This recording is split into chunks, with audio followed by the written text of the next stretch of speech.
छत्तीसगढ़ अरे कैसे तुमने देखा छत्तीसगढ़ अरे काला माता सारी है ना। अरे साल भर में ना पहली और दूसरा कार्यक्रम करे हो तेरा सदी का है थोड़ा जाएगा जाएगा महल लगा थे हो ऐसा ही का। हाँ फिर काला कहाँ गए तेरे मन पहले पूछ लेंगे भाई।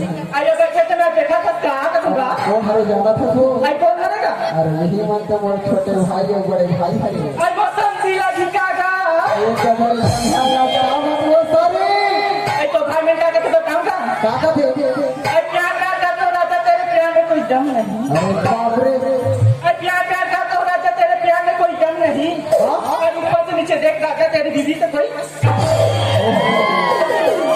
ये तो मोर 40 करते हैं पैसे लगा फिर ना साव का था। अरे प्यार किया भी तो है क्या निकला ऐसे का सुना था सो अरे प्यार किया भी तो है क्या निकला और तू ही तोरे अपना दोस्त तो सब जिसका हो तो बेवफा निकला हो तेरे सब इलाका था सुना था तू लगे हो रे